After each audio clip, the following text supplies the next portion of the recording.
So I'm going to try to stick to the guide. If this ends up being a little bit of a fiasco, we've got a really good backup plan, which is about an hour of video of me doing the same thing and trying to compare our calf larynx to a cow specimen, pig, and some human specimens. So we have that as a really decent backup. Okay. If you chose to participate in our dissection, you'll receive a specimen that'll look like this, okay? And right away, you're gonna wanna get your bearings and figure out literally which way's up. And so a big clue is the trachea, and that'll be your inferior side. And you can find your hyoid bone, like right here, and that's above the larynx, obviously. A lot of animals have a very complex hyoid structure where their hyoids have like anterior and superior portions that reach up and actually attach to the skull. So here's an example of that epihyoid in our calf larynx. So this is the typical U-shaped portion of the hyoid, and here's the epi portion. And on the other side of the tongue, we have the other epi portion. So we're sort of unique in having this free-floating hyoid. Most animals have a more complex one. In getting your bearings, you'll also want to sort of figure out where your thyroid cartilage is, which is right here in this specimen. And then right below that, there's often fat right along the anterior midline between the thyroid cartilage and the cricoid cartilage immediately below that. Okay, so there's fat and lymph nodes. Sometimes if someone has laryngeal cancer, the positive lymph nodes will first appear right here. We call it a Delphian node right in the front. Okay, and then the thyroid cartilage comes to a point in the front as a prominence, right? So their laryngeal prominence is on the inferior part of their thyroid cartilage. Ours is on the superior part. So our Adam's apple is up here. Theirs is a little bit weird. It's down here, or different, I should say, not weird. And the thyroid cartilage is like a V-shaped shield, so it's open in the back. So back here, that's thyroid cartilage. This is all pharynx. Whereas the cricoid cartilage right here is a complete ring, and we'll see that pretty well as we dissect the tissues away. Okay? So we've covered step one there, and then talked about, okay, wait a bit. I'm not sure how much tongue you're going to have on your specimen. This right here is the tongue above the hyoid bone, right? You might be able to identify some of the fiber orientations, the muscle fiber orientations in the tongue by taking a look at its cut profile. And so this is the genioglossus down in here, and these are the different layers of intrinsic muscle fibers. I'll try to grab another specimen here. Maybe we could see those intrinsic fiber orientations a little bit better. That one's almost a bust.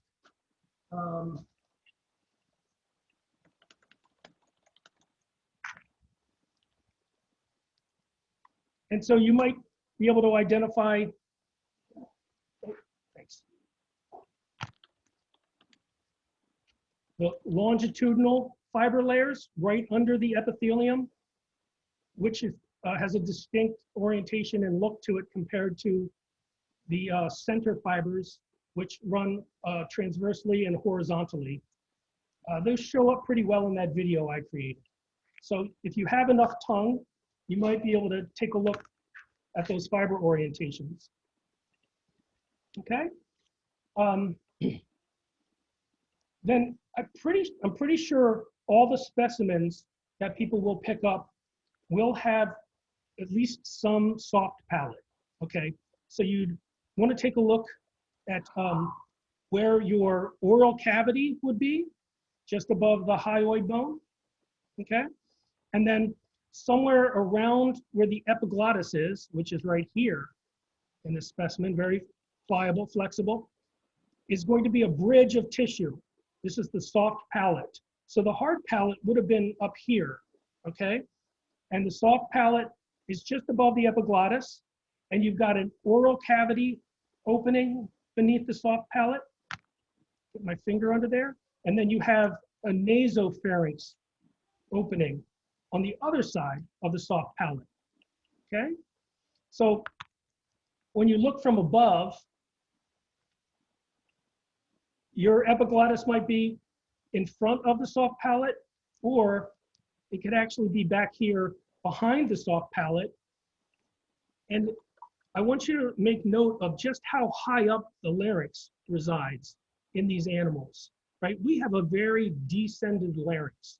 So our larynx, through the course of evolution, has dropped substantially, giving us a very long vocal tract, which presumably gives us an advantage for being able to shape speech sounds, at the disadvantage of us being able to choke to death on things and aspirate a lot easier than other animals.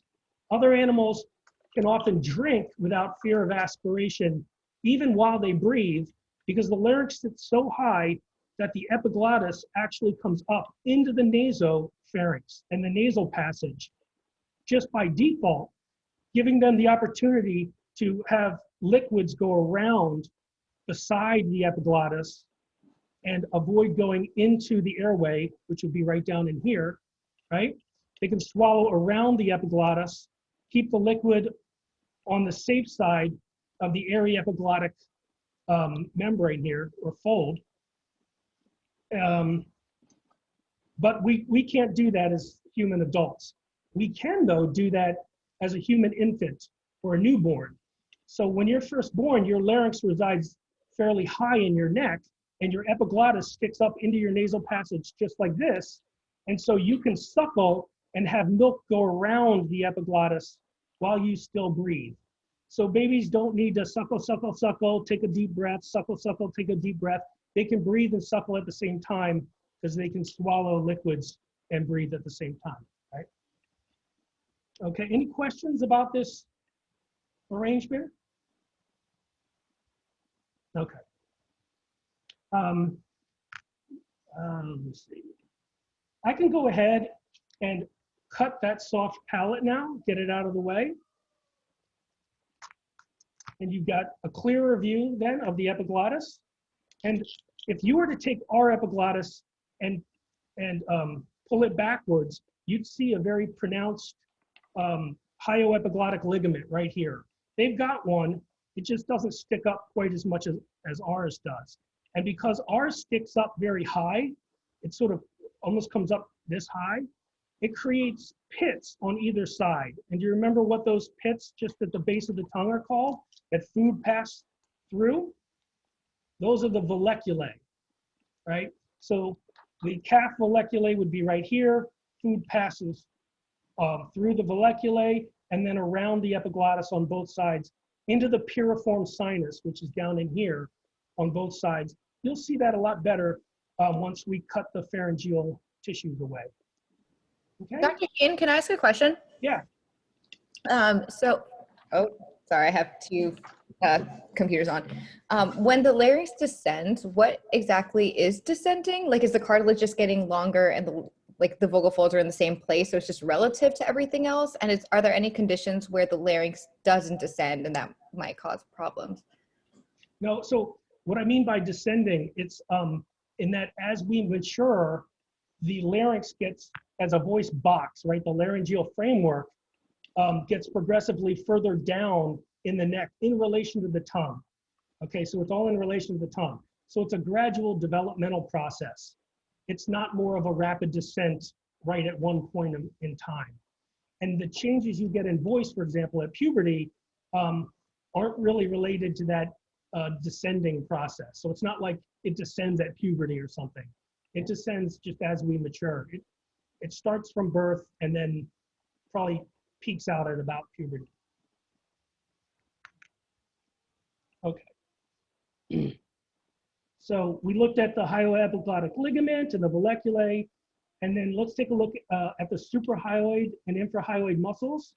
So that could include the mylohyoid, which would make up the floor of the mouth. And so, some of those fibers, I believe, would be this group of fibers here, and would come up almost in this orientation and attach to the jawline and make up the floor of the mouth on either side of the tongue. Okay, so that would be a suprahyoid muscle. And when they contract, they have the ability then to pull the hyoid upwards. Here's some more of that suprahyoid muscle group. Let's see what else we have here. In terms of infrahyoid muscles, you've got these long strap muscles, which would attach to the hyoid bone and go all the way down, potentially all the way to the thorax. And when they contract, they would pull the hyoid down in the neck. So they would relax when we swallow, because you want the hyoid and the larynx high when you swallow, but otherwise they could contract to pull the hyoid and the whole larynx down in the neck. Another one of these infrahyoid strap muscles is the thyrohyoid, which we see very clearly right here. I'm going to put the instrument underneath it, okay? And so you see this thyroid attachment along what they call the oblique line, because it runs a little bit diagonally on the surface of the thyroid cartilage. And then the thyrohyoid can either pull the thyroid cartilage up or pull the hyoid down, depending on what's the more stable structure at any point in time, okay? And the other muscle that attaches right along this tendon, this oblique line, is the sternothyroid. And so this muscle, in us anyway, goes all the way down to your sternum and up to the thyroid cartilage right here. And when it contracts, it can pull the larynx down in the neck. All right? So these are some good examples of neck strap muscles. And they're called straps because they resemble straps or belts as they run in the neck. And they're pretty dispendable for voice production. So I've seen a lot of neck surgeries where the surgeons will just cut these strap muscles and people tend to speak just fine afterwards. But there could be some subtle differences, but they're dispendable for voice anyway. Okay. And the guide mentions some of the digastric muscles, but I'm not seeing a digastric on this specimen.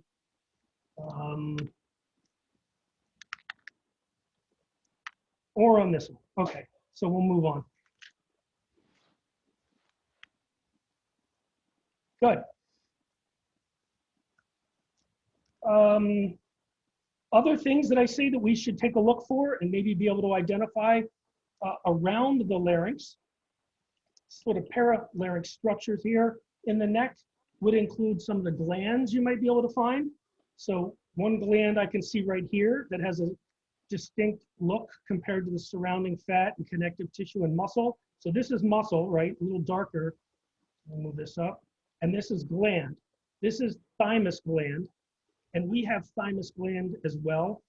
It produces T cells that helps you with your immunological responses, right? Your immune system.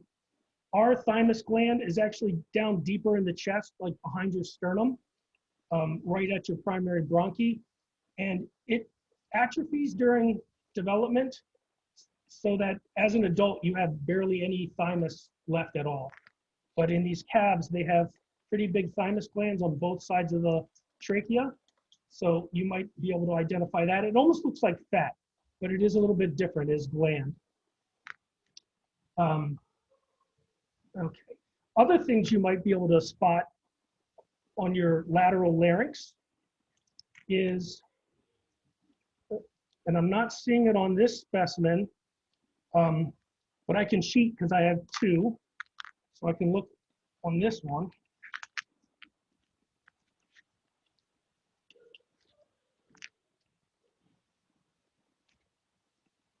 Here we go. So here we have some nice bright yellow.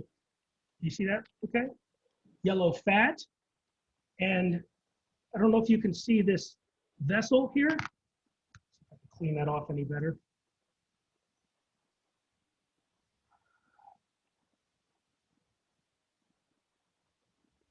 See this big flattened vessel?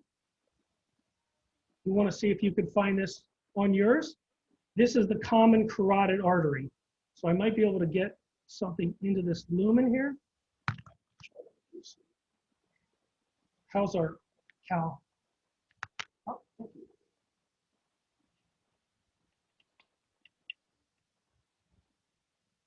you. It's being difficult. Okay, I'm going to give it a fresh cut. Sometimes that helps.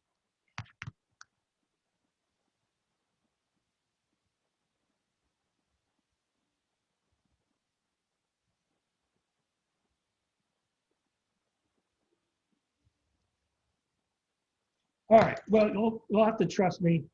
It is hollow.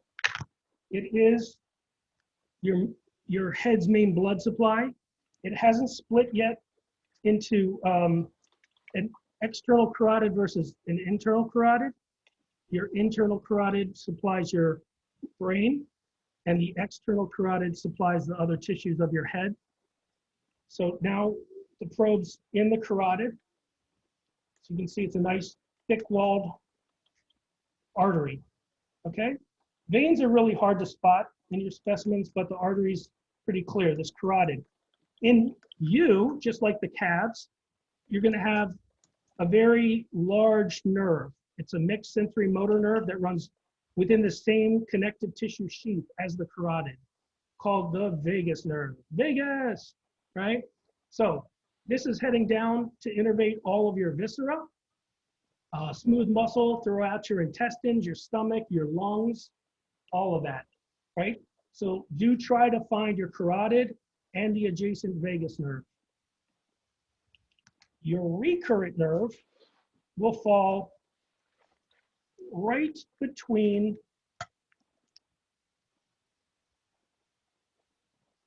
okay, see here's a giant thymus gland in this one, huge compared to the smaller one in this one. As a matter of fact, I think I'm going to switch back to this one.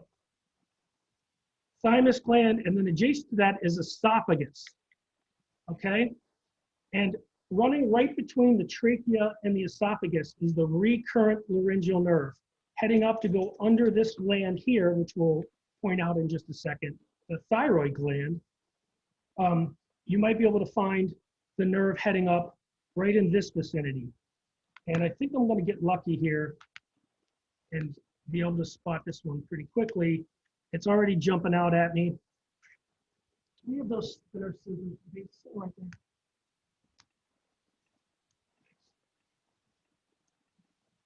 Actually, I think that's it right there. You see this nerve here? It was running right parallel to the esophagus. And it's a branch off of what bigger nerve? Ah, beautiful. It's a branch off your vagus.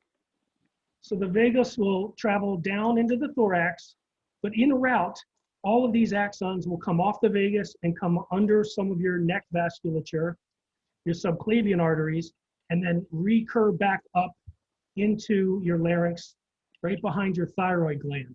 So you can imagine why thyroid gland surgery is so dangerous for the recurrent nerve. And the surgeons have to use intraoperative RLN monitoring and stimulate any tissue before they cut it. So they'll have a stimulation probe and they'll stimulate around. And if the vocal folds move, they know they're in a dangerous spot where they're stimulating this RLN, and they have to avoid that while they operate on this gland here. So I don't know if the thyroid, okay, I'll just expose the thyroid since we're right here. And it should look darker than surrounding tissues. See the gland here? Okay.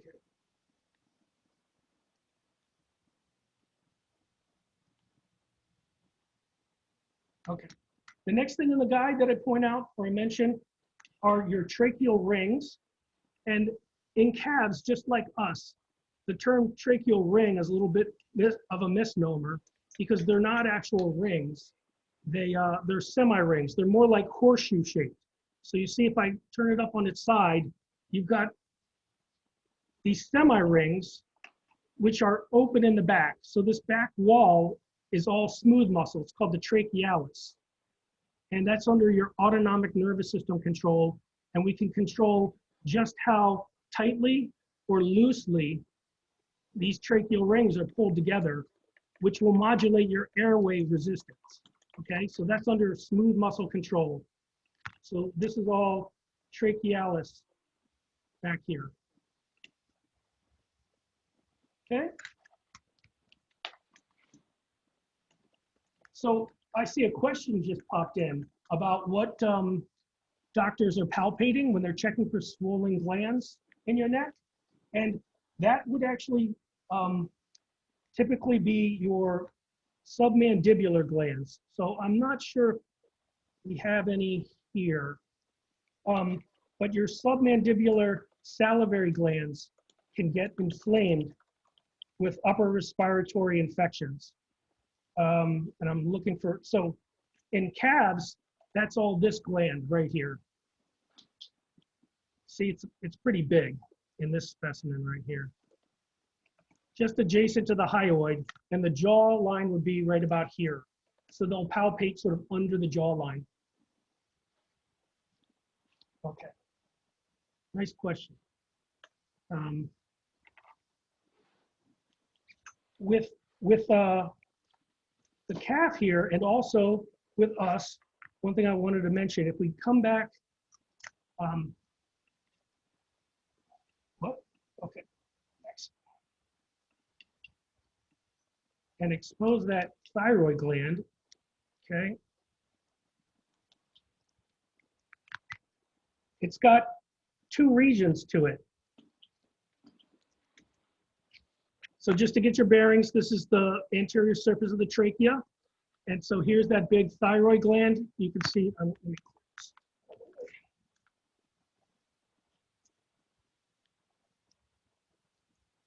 And you'll get these exact scissors if you come by the Voice Center to pick up your materials. We don't need any of the instruments back. They're your souvenirs to keep, right? Do what you like with.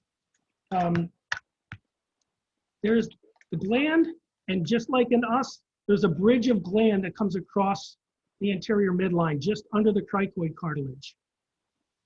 They call it the isthmus, like an island of gland. So this is thyroid as well. I'm not quite sure why they have two different colors. They might have, slightly different functions. Okay. And the next thing I mentioned on the guide is taking a look before we move on and focus on the larynx itself. We pointed out the tongue, but you might be able to find a really big motor nerve entering the tongue, the hypoglossal nerve, okay? So just to get your bearings, this is looking down on the larynx. So this is all tongue here. So I know motor supply needs to come in to both sides of the tongue from the skull base, which would be all back here. And so if I turn the specimen on its side and I think, okay, well, I know all of this needs to be innervated, then I might be able to find a big fat motor nerve going in there. And I got lucky here because I can see a big nerve right here. There is, so a little bit smaller than that giant vagus that we just had, but still substantial. And you should, if you've got the interest, you could follow this all the way forward and find multiple branches of it that are heading off into the different regions of the tongue muscle. So you could follow that all the way forward and spot multiple branches of that. Are we on auto or manual focus? Okay, I don't know if we're getting a little deep. Okay. So big hypoglossal and many branches. There's also a sensory nerve portion coming in called the lingual nerve, which is a branch of the trigeminal, as you know, which provides a lot of sensation to the tongue, but it's not as large. So if you find a big nerve, it's likely your hypoglossal motor nerve. Okay, very important for tongue control. Innervates all of the intrinsic and nearly all of the extrinsic muscles of the tongue, like the muscle fibers that attach to the hyoid bone. So, which would be this portion of the tongue down here, the root of the tongue. Okay, great.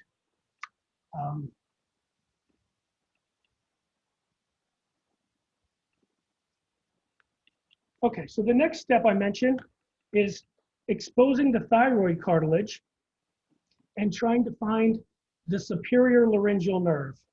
And it would be really easy to spot on this specimen because I can see it already coming in from its route, which had been up here at the skull base, branching off the vagus and coming right in here towards the larynx to enter from above. In us, it goes right about here through the thyrohyoid membrane, spanning between the thyroid cartilage and the hyoid bone, right? Thyrohyoid membrane right in here. And in calves, it's slightly different. It goes through a little tiny hole in the thyroid cartilage. And so let's expose that portion of the thyroid and see where that superior laryngeal nerve right here enters the larynx. So again, this is a branch of the vagus. It's a purely sensory nerve, and it handles all sensation of the larynx from the back regions of the tongue all the way down to the vocal folds. Okay? So in order to get a really good view of it, you're going to have to dissect away your thyrohyoid muscle. I'm going to cut it, use my scalpel for this, cut it really close to this oblique line, the tendon.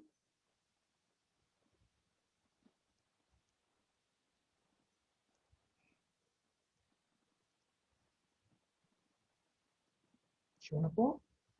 Okay.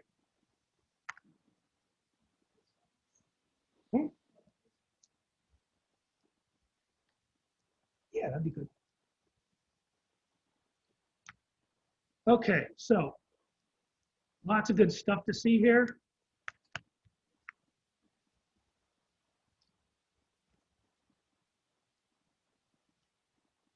See the SLN? And it's going through a very small hole in the thyroid cartilage right here, or maybe just above the superior margin of the thyroid cartilage, which is right here. Can you see this membrane?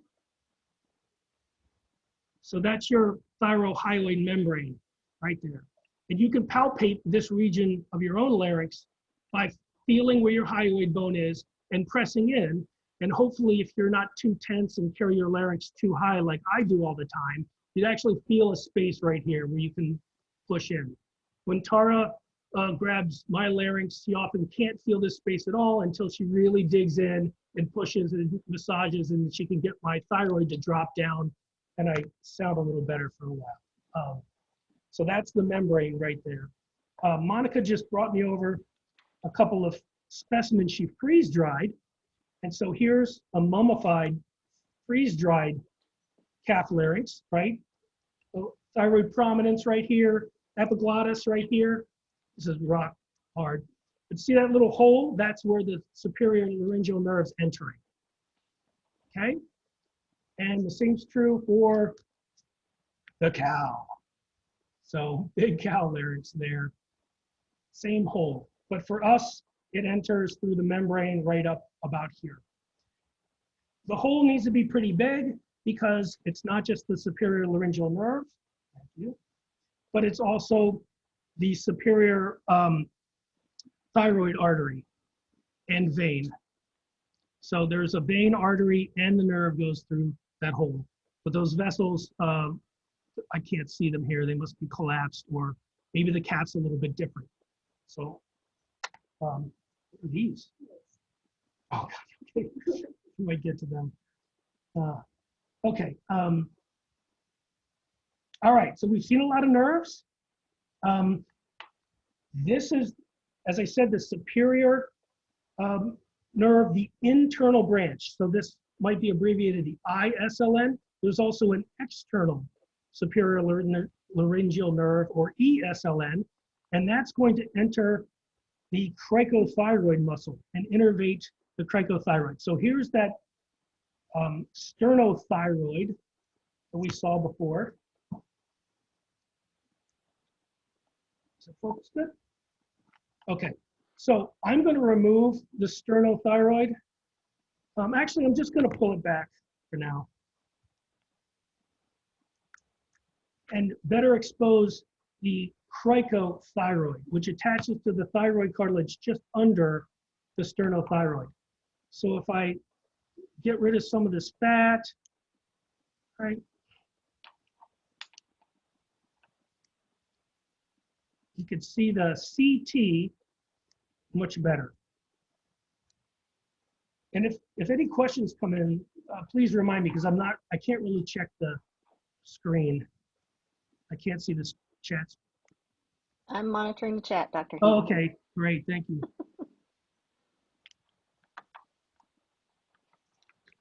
Everyone's still with us, I hope? Okay, good, all right. So look, much better view of the cricothyroid. And so when this contracts, it pulls the thyroid cartilage towards the cricoid. You see how it's sort of buckling because I'm just doing it manually? And that would change your pitch. Because if the cricoid is pulled forward and up by this muscle right here, then the posterior edge has no choice but to drop backwards. And when that happens, it stretches your vocal fold and changes rate of vibration to a faster frequency. So this contracting this muscle would raise your vocal pitch. And it's innervated by the ESLN. And I'm looking for a branch. It's probably this right here coming in. This would go to strap muscles, this portion of the nerve here. So the SLN, if we can see that all the way up here. The SLN got, ESLN and ISLN got cut off from each other, probably around here. And then this portion comes down, goes through this tissue right here, and enters someplace that I probably just cut off with the fat, but right about here. In the video I post, I show you the effect of stimulating this muscle, and you can see it pulling these cartilages towards each other on the midline. If you have a very, very freshly excised larynx, the muscles are still stimulable for several minutes, and so I show that in that video. It's worth it tuning in just for that, if anything. Okay. So CT muscle and ESLN. So again, ESLN, ISLN, sensory, purely motor to the cricothyroid muscle. Okay, great. And so the next thing we talk about is the pharynx. So for that, we're going to want to look at the back of the specimen. And right now, with this one, it's a little bit of a connective tissue mess. You can't really make out the pharynx all that well, but this is a muscular sort of funnel-shaped tube where food will travel. I'll put my finger into the pharynx here. Down through this tube. Everybody see that? So my finger is a bolus. It's going through and then eventually lunk into the esophagus there. So you can see a tightening right here and a little bit of a color transition when you go from the striated muscle of the pharyngeal wall, which is under our volitional control, down into the smooth muscle tube, which is our esophagus, which will contract involuntarily once it senses something's in it locally, okay? So in order to really appreciate these pharyngeal constrictors, I'd have to cut off the fascia, which I'm doing right now. So I'm gonna get my scissors up underneath, and the nerve supply to the pharynx is really difficult to spot, so I'm just going to sort of ignore that. The tissue does like to separate in planes. So if you have your own larynx and you're taking off this fascia, which is the connective tissue on muscle, do try to keep it as a uniform plane, and it comes off easiest that way, okay? Rather than just trying to snip, snip, snip as you go along.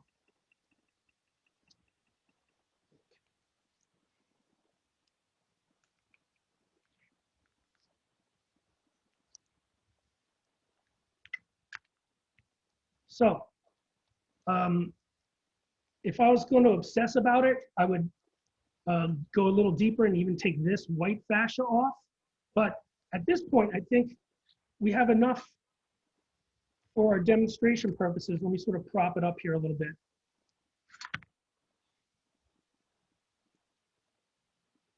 Does that focus okay? How about now? Okay, good. All right. So just get our bearings, soft palate, and pharynx, and epiglottis here. Okay, so the pharyngeal constrictors will attach to structures in the front and then come around and attach to a common seam in the back, or raphe. So do you see this white tendon or seam right here? That is the connection point of these fibers coming from the hyoid around to the back, or the thyroid cartilage around to the back, and then attaching to each other, the right and left sides, right on this midline. Okay, so the superior pharyngeal constrictors are associated with the cheek wall muscles, so those are absent. They would have been cut away as the larynx was taken out. These and the middle constrictors wrap around attached to the hyoid bone right here, and most of those are likely gone as well. So they would be right in this region. These are probably almost all inferior pharyngeal constrictors, what you have at this point, that attach to the lateral edge of the thyroid cartilage. So I can reach around and feel the back edge of the thyroid, which is right here. So that's the back edge of the thyroid. And I know that these constrictors attach to that back edge and wrap a little bit around and attach a little bit on the sides of the thyroid as well.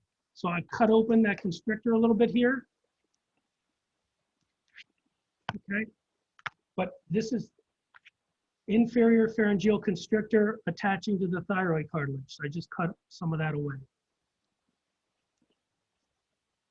Okay, and so when you swallow, you need to contract these constrictors and squeeze the food progressively lower and lower and lower. The lowest most portion of the inferior constrictors is the cricopharyngeus. So it's part of the pharynx, but it's also attached to the cricoid cartilage. So without removing a lot more tissue, it's a little hard to completely appreciate, but it's coming here to the cricoid and wraps around in the back, but it goes from one side of the cricoid all the way to the other. It doesn't have a midline seam. So you see how the seam ends about here, but the muscle's still pretty dark all the way in this region before it turns into the esophagus here. So this is the cricopharyngeus or pharyngeus, and it has a lot of tone by default. So this forms your upper esophageal sphincter. So when you swallow, you need to squeeze, squeeze, squeeze, and then relax when you get to this point in order for food to be able to pass through and get into your esophagus. So this has a high baseline tone, and your brain actually relaxes it when you swallow to let the food through. And then quickly it gets high tone again to form the sphincter and keep you from having reflux or regurgitation of your esophageal content back up. Okay, does that make sense? Good, good, good. And now we would move on to the second part of the video. And I think that part will go a little bit faster than this first part.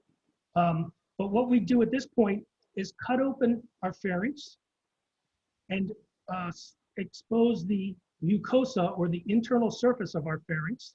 And to do that, it's best done with your scissors. So I'm going to turn this around, and I'm just going to introduce the scissors right along that midline, and keep a little top pressure so that you don't cut anything you don't want to cut yet. And cut down through your constrictors and all the way through the esophagus. Before I cut through my esophagus, oh, little piece of grass. These are calves. Okay. You can see the esophagus. I don't know if it shows up this way, but it actually has multiple concentric layers of smooth muscle in several different orientations that enables it to shorten and also squeeze inward for peristalsis. So maybe before you cut through the tube completely, you could take a look at the end of your tube at those multiple muscle layers. Okay, so now we've got everything open in the back. And now you've got a better view of where liquid and food needs to travel. If it goes around the epiglottis, or if the epiglottis inverts, right, you can imagine that the food would then need to go around the epiglottis through this region here. And this has a particular name. It's a sinus. It's called the piriform sinus. Okay, it's between your thyroid cartilage, which is right here, and your cricoid cartilage. And food would then hopefully be prevented from going past this aryepiglottic fold. They don't have a very big aryepiglottic fold. Calves don't. We have a much bigger one. Let me see if I can grab.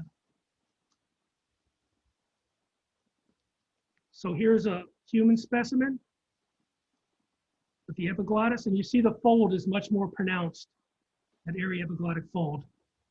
So food would come here through the piriform sinus and not enter the larynx because of this fold. And this is a little cuneiform cartilage right here. So that little lump, that's your cuneiform. The corniculate would be right here on top of the arytenoid. Okay. But I'm jumping ahead a little bit. Okay, so I'm not sending you human larynges. You just have the cavities. Okay, so I think I do point out that you want to pay attention to your epiglottis being a different kind of cartilage. This is an elastic cartilage, a yellow cartilage, very flexible, okay, compared to the hyaline cartilage, which makes up your thyroid and cricoid. I don't know if you can hear that, but it's really rigid stuff. It's got a shiny glass-like appearance to it if you cut into it. This plate region of the thyroid, by the way, is called the thyroid lamina. Lamina just means plate. So if you hear that term, that's what they're talking about. I don't know if you can shift it a little less red. It's pretty red here. So the epiglottis,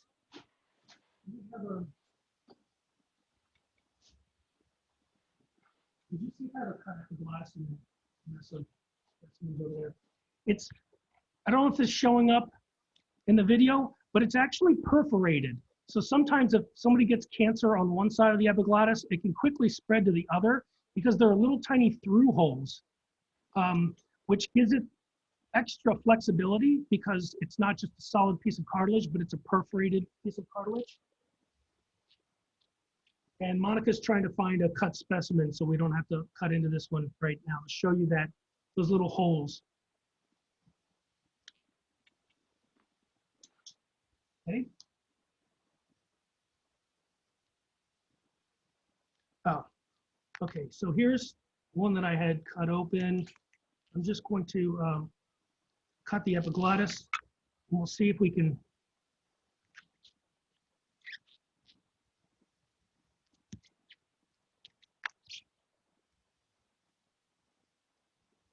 Oh, are they showing up? My focus okay? All right. You can see him just a little bit. Okay. You can see it a little bit better in the little dimpling. See the dimpling and the sort of the dots. It almost looks like the surface of a golf ball. And each of those little tiny dimples is a location where there's actually no cartilage and there's a hole all the way through the epiglottis. I'm gonna put this over here. Okay, good. So this was a nice view of the back. At this point, you would be able to look down into your glottis, and the glottis is not a structure, it's a location. It's where your two vocal folds would touch on the midline. And maybe you can see that. I don't think we can see the video right now. Oh, no. When did that stop? Just like 1 minute ago. Oh, no. Okay, actually, you see a little troublesome spinning wheel on the screen. So that probably means I froze up. The weird thing is I still see. It's back now. It's Is back. everybody else okay? That? Yep. Okay, great. Phew. We're Yeah, good. if that happens again, just speak up like immediately so we can just take a pause. So I'm gonna have us try to look down and see our vocal folds. See the V-shaped fold there? These are the arytenoids. Actually, they have really huge corniculate cartilage superior extensions off the arytenoids. So this has a very different look compared to ours. Our arytenoids are much more subtle in their interior appearance. So these are the corniculate segments of the arytenoid cartilages right here in this adult female larynx. Okay. So what we'll do at this point, since we've seen a lot of the pharynx, we can go ahead and cut this mucosa off the back of the cricoid cartilage. So the cricoid, as we pointed out here, it's a complete ring and it stands pretty short in the front. So I'll clear a little bit more off of it right here.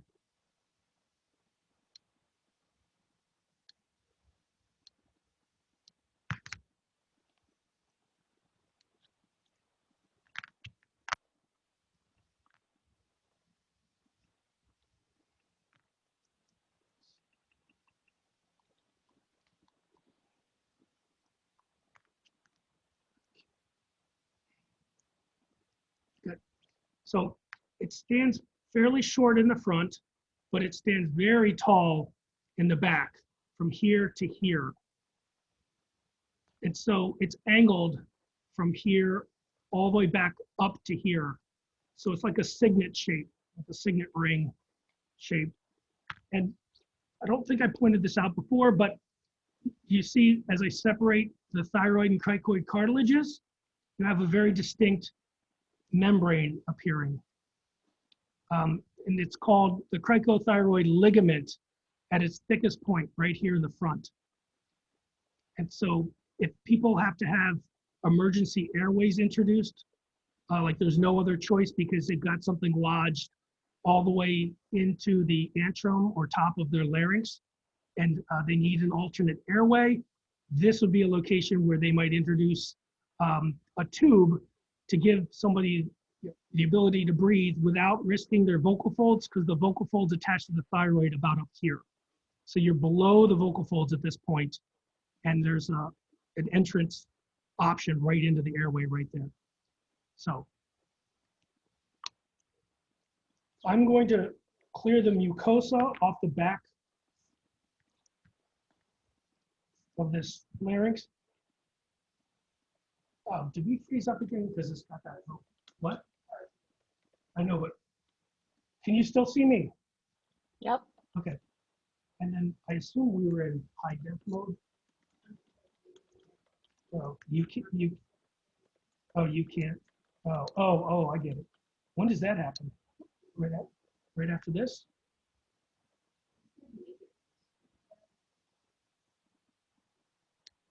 Okay. So I'm just cutting through this mucosa, which is the internal lining, right, of your pharynx. And I'm going a little quickly. You're not going to hurt anything, but it's good to just make sure you keep the muscle off your flap that you're lifting. I'm also going to cut through the back edge of the. I think we lost the video again.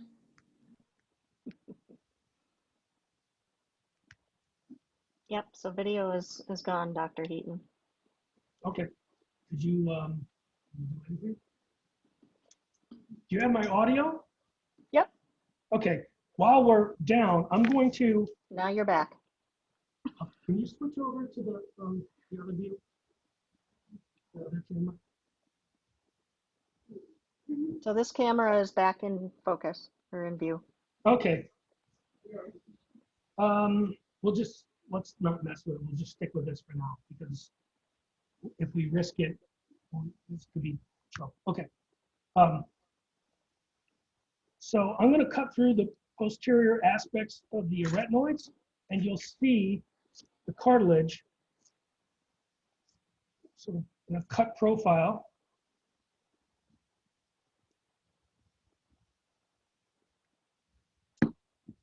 So do you see the bright white cartilage, part of the arytenoids there? These would be the interarytenoid fibers. For us, they completely cross the midline. For a lot of other animals, there's actually a right and left subcompartment with a tendon or some cartilage between the two. But for us, it's more like the name implies, interarytenoid. It actually goes between the two arytenoids across the posterior portion of the larynx here. So, do you still have my camera? Yep. Okay. So interarytenoids attaching to the medial surface of both of these arytenoids. Most of the muscles attached to the arytenoids on the lateral aspect, which is called the muscular process of the arytenoid. So you see a bright white tendon here where the PCA muscle is attaching to the muscular process. On the other side, you've got the lateral cricoarytenoid, which is attaching to the muscular process. And that we'll see better once we cut away some of the thyroid cartilage. But for now, I'll just show you PCA very clearly. The PCAs don't attach to the cricoid right on the back midline. So it's a little bit white here, and that's not something I cut. It's truly exposed cartilage right here. So the PCAs attach all right here on the cricoid in the back and to the muscular process up here. And I can get my muscle elevated off the cricoid.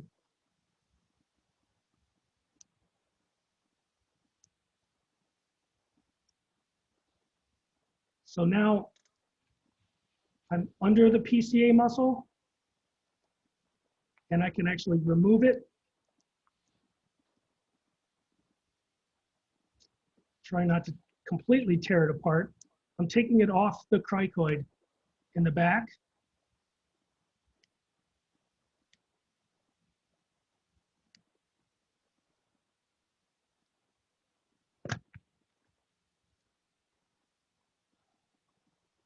This is definitely a B- job right here. Okay.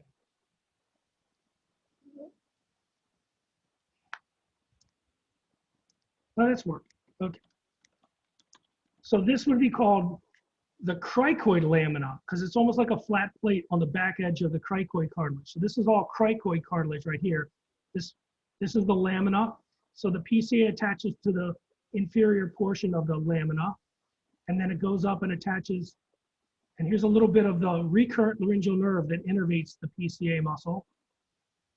So all of the laryngeal muscles except for the cricothyroid are innervated by the recurrent laryngeal nerve. Dr. Heaton, your video is frozen for some people again. Okay. It's back. Okay. Is there any way to hit escape and see if we're on Wi-Fi? I assume that we're on hardwired, not Wi-Fi. Okay. It's not letting out of that. If you elevate the PCA muscle, and here's some more of that recurrent nerve entering the PCA, I'm going to cut that. And you see the rest of the RLN heading towards the body of the vocal fold? So that goes up to the TA muscle and the LCA, the thyroretinoid and lateral cricoretinoid. I just cut the branch that went right here into the PCA. See that there? And if we lift this up, we should be able to pull on it and see the effect it has for abducting the aretinoid. I think a lot of people still can't see. Yeah, I think there's a lot of individual differences because I'm actually largely not having any interruptions, and I'm not where Dr. Heaton is. So it might be individual Wi-Fis.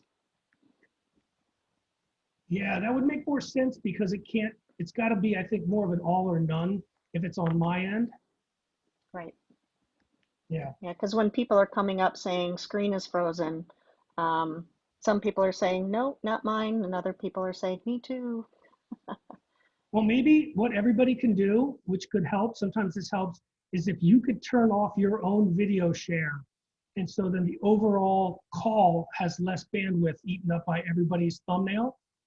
So if you could just stop your own video and don't drop off the call, Right.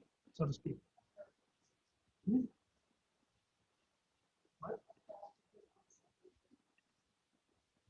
But yeah, Tar, keep yours on, please. Okay. So we know if it freezes or not. Okay. Absolutely. So hopefully people can see this. And if not, again, it is well demonstrated in the video we had posted or will post. But here's the PCA muscle and its attachment to the aretinoid here. If I lift that up, I can actually see the cricoretinoid joint capsule. So do you see, I've opened the capsule a little bit and see the gap there, little hollow spot. Here the capsule isn't quite completely cut open here, but I'll cut it completely open. And that exposes the nice, smooth, articular surfaces of the cricoretinoid. And this joint is highly mobile. It's a synovial joint, means it's filled with synovial fluid, like almost all the rest of your mobile joints in your body. If I push down that synovial fluid, it'll bubble up some, and you might see it's got a very high degree of stretchability and lubricity to it. See, it's bubbling right there. But we can see that. You can play with it yourself. You open up your synovial joint there. It's very stretchable. I don't know if you can see that stretching out. Spine to barkite is what it's called. That stretchability. But it's a very lubricity promoting fluid that makes sure that when your cricoretinoid joint rocks from side to side, you don't burn up those cartilage surfaces. It protects those smooth cartilage surfaces as you have that rocking back and forth of your aretinoid. So your aretinoid is called like a saddle joint because it's almost like a person sitting in a saddle, which is this top ridge of the cricoid cartilage, and that person can slide back and forth in the saddle. And also to some degree slide front to back too, but it's mostly a rocking, and that rocking will open or close the glottis, okay? But this is the PCA attaching to the muscular process posteriorly. If we want to look at the muscle attached exactly opposite to that, which has the opposite mechanical effect on your aretinoid, that's the lateral cricoretinoid. So to expose that, we would want to cut a big hole in your thyroid cartilage, and I'm going to do that now. It's nice to leave a little superior edge to it.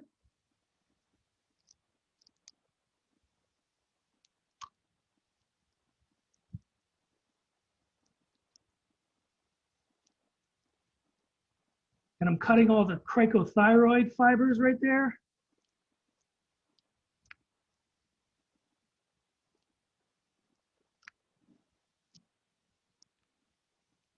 Dr. Heaton, can you Yeah. slide your specimen just a little bit further north? Thank you. Good.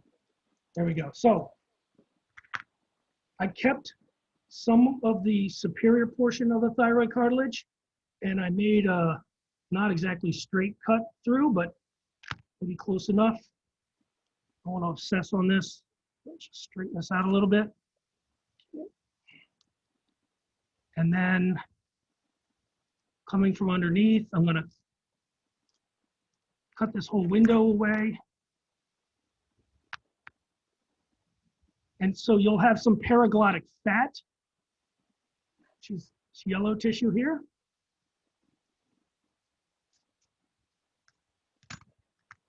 Did I lose my? And I believe this is that recurrent laryngeal nerve entering. I'm not sure what's giving it a little bit of pinkness. I don't know why this is appearing pink. It's usually just all bright white.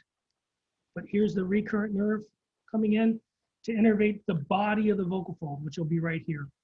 So you could cut away your paraglottic fat to help better expose those muscles.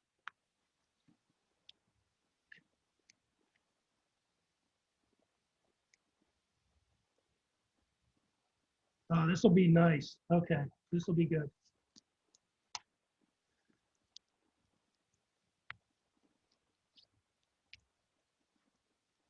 So laryngeal prominence or Adam's apple, which is on the inferior part of the thyroid. Your vocal folds themselves will attach to the thyroid right about here. So this is all the thyroarytenoid muscle, which is deep to your vocal fold. It makes up the body of your fold. The medial-most part of that's called your vocalis. You might have heard that term. This is your lateral cricoarytenoid, which has the exact opposite attachment point compared to the PCA muscle on the muscular process. So when it contracts, it pulls this way on the arytenoid, and then that closes the glottis. It's really hard to sort of demonstrate with one hand, but the video I post shows that a little more clearly.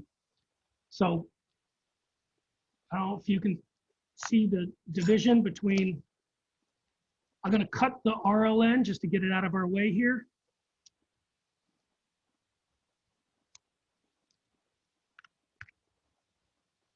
But this belly right here, the fibers are running this way, and it's attaching to the top lateral edge of the cricoid right here and going to the arytenoid right here. So it would shorten like that and pull the vocal process of the arytenoid towards the midline and adduct the vocal fold. And then the TA fibers run this way and attach to the front part of the arytenoid and a little bit to the muscular process, but the front arytenoid, and it forms the body of the fold. And when it contracts, it tenses and shortens the fold. So you need to contract that during very loud vocalization, or your vocal folds will blow out of the airway and you'll stop phonating. So you need to keep the vocal folds pressed a little bit towards the midline with these fibers here. And you see this orientation here? That's your aryepiglottic fold muscle fibers. So that's this right here. And when these contract, they will actively help pull the epiglottis down to protect your airway. Okay? And in us, these fibers wrap all the way around the back and form a crisscross between the arytenoids. So they form the oblique portion of the interarytenoids. So that's this here. For them, for the calf, it just comes down and attaches right here on the arytenoid. Okay. Wow, we covered a lot. All right, so just checking my list to make sure we didn't miss anything. Got the cricothyroid joint opened. You can see the effect of these muscles on the arytenoids. So let's go ahead and take a look at the glottis itself. and expose the vocal folds. Okay, so to do that, you'd want to cut along the posterior midline, and I'm going to take our scissors here and just do that right up the trachealis muscle right here. And do note that the trachealis muscle, the smooth muscle wall, is immediately anterior to your esophagus. So the esophagus would have been this tube that I cut open here. And so they call this a party wall because they're both two soft structures right adjacent to each other. So sometimes people can have airway restrictions if something's caught in their esophagus. And you know, for tracheoesophageal puncture, that puncture is done right through all of these tissues for people that use that kind of speaking valve. Okay. So I'm cutting through the trachealis. I'm cutting through the rest of the esophagus. I'm going to come right up the midline and cut through the cricoid.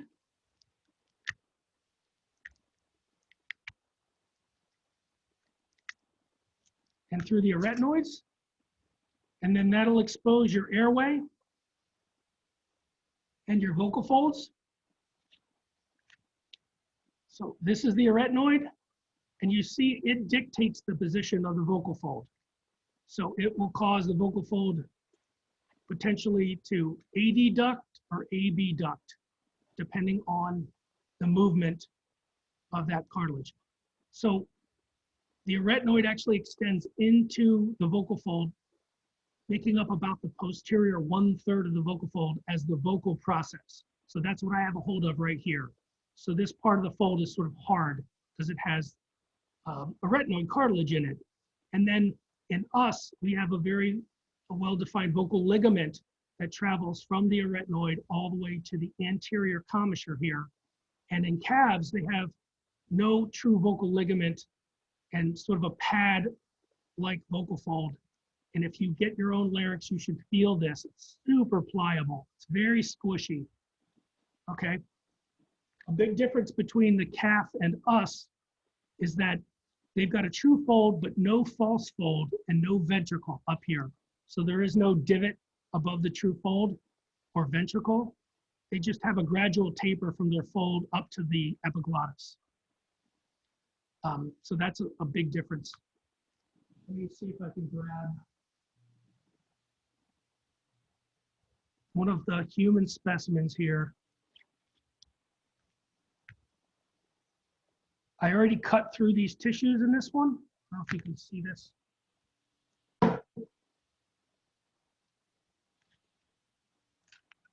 But this would be the false fold and then the true fold below with a ventricle separating the two. And once I split this calf larynx open, we'll make more of a direct comparison between those two. So, well, I already split it open, but to really see the vocal fold, I'm going to want to look down directly at it laterally. So I'm going to cut the anterior part now of the cricoid and thyroid and tracheal rings. If you do this at home, this is best done on like a cutting board if you're cutting down with a scalpel. Otherwise, you'll just cut into your table.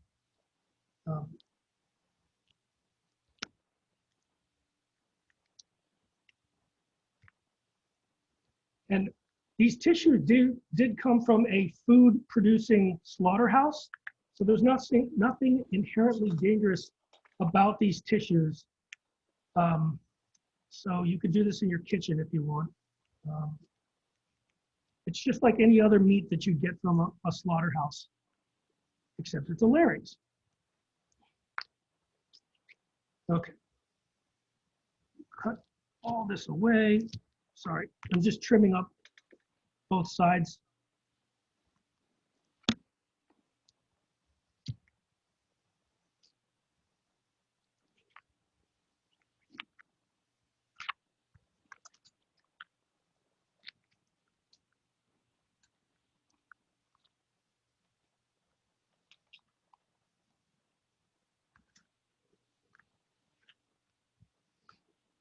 So there's the vocal fold, and here's where it would attach to the thyroid cartilage, just about at that prominence, maybe a little bit, yeah, at the prominence is fine. And there's no ventricle here, and therefore no false fold.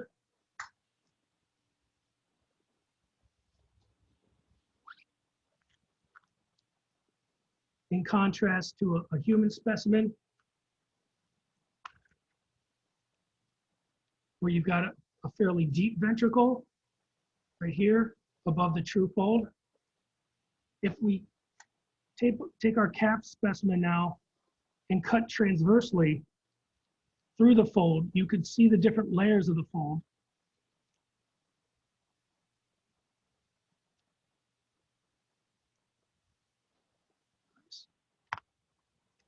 So hopefully this is showing up, but there's a very thick region of yellow appearance material. That's your lamina propria. This is very soft, gelatinous. This is what vibrates and gives you a mucosal wave that you see in an endoscopic exam. Below the lamina propria is the body of the vocal fold, which is all muscle. That's that TA muscle that we exposed on the other side. So it's body and cover. In us, we have a very bright white ligament that covers the top of the body here. And I'm gonna show you where I cut through a human vocal fold here.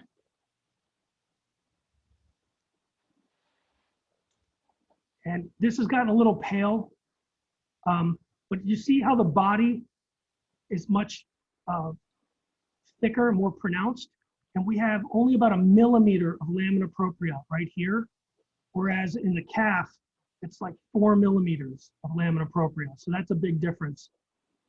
We have a very thin lamina propria, and unfortunately it's prone to damage, to fibrotic changes and nodule formation and that sort of thing. So we don't have very much to spare there. It doesn't take a lot of scarring before it really affects the way our vocal folds vibrate.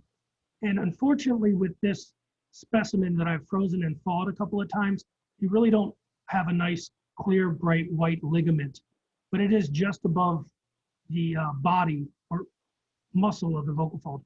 Sometimes they'll include the ligament in the description of the body of the fold and just have the superficial most part of the lamina propria be considered the cover, that part that vibrates during phonation. And a big difference you'll notice between the true vocal fold filled with muscle and the false vocal fold is it's just filled with fat and glandular material. So it does a lot of secreting, but it doesn't have a muscular body where you can control the tension of this tissue. So you can phonate with the false folds, but you don't have a lot of control over how that phonation occurs. It's just a low frequency rumbling kind of phonation. And then this is the nice deep ventricle here between the two. Okay. All right. Oh yeah, maybe you could. Monica's going to try to switch over the cameras. The last thing you can try with your specimens, okay, if you, I skipped over this as we went through the guide, but these aren't, this specimen has all the tissue still on it, so it might sound a little rumbly, but I'm going to try to phonate it. Okay, and so this will demonstrate that the act of phonation isn't due to periodic muscle contraction. So if you're phonating at 100 hertz, for example, it's not that you're contracting your vocal muscles 100 times per second, and then that's causing the frequency of vibration. When you phonate, it's mostly the tissue interacting with the airstream, right? So it's almost more of a passive process. The muscles are putting the vocal folds into position to phonate, and holding them in that position and adjusting the tension on them a little bit. But the phonation itself is an interaction of your vocal folds and the airstream. So you could phonate these dead vocal folds by sending air through the glottis. And so I'll try to demonstrate that here on one of these. So I gave you a tube and a zip tie. I'm just going to try to hold it with my hand for now, because I know we're getting short on time. So let's see how this works.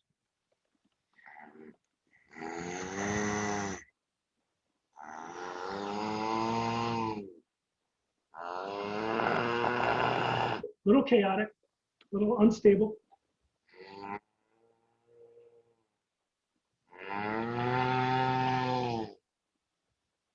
I'm just an amateur, but if you put so I had to squeeze just a little bit to get the vocal folds to the midline. So you might have to add a little medial compression. If you squeeze too much, it might sound like a pressed voice, right? It's a more abrupt opening and closing. Do you buy it, Tara? Does that sound pressed? Okay. It does, yep, sounds strained.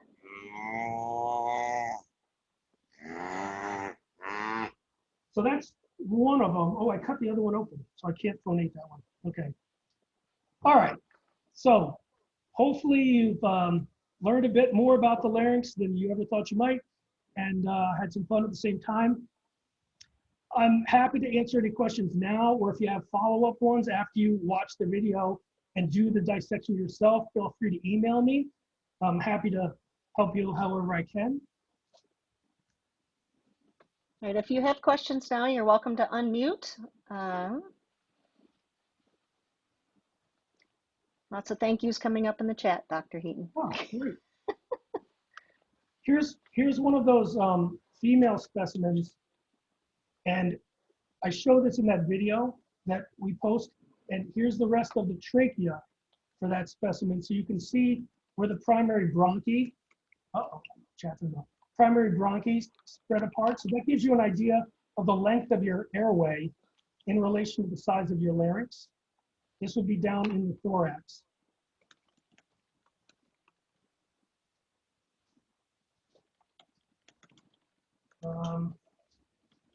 No. Okay. Okay, so no questions directly for Dr. Heaton. Lots of cow jokes coming in. Dr. Heaton, what was the dark blackish purpley thing underneath the Okay. crick? Was that the thyroid? Great. Thanks, everyone. Oh, did you hear that question come in, Dr. Heaton? Oh, no, I didn't hear the question. Sorry. So she was asking about that little purplish area to the lateral aspect of the thyroid. She was wondering if that was the thyroid gland. That is. So the thyroid in these specimens does appear really dark purple. So that is the thyroid gland. Okay. All right. So thank you so much, Dr. Heaton, for your time. This was really great. I will post information with regards to the exam next week, because our first exam is next week. But there is no formal class. And I will give you that time, obviously, to work on your recordings and your exam. But I won't take any further time tonight to discuss that. I will post that, but I will be available via email all week for questions, and just shout out if you need any further. But thank you, everybody, for your attention. And once again, thank you, Dr. Heaton. Thanks. See ya. Bye-bye.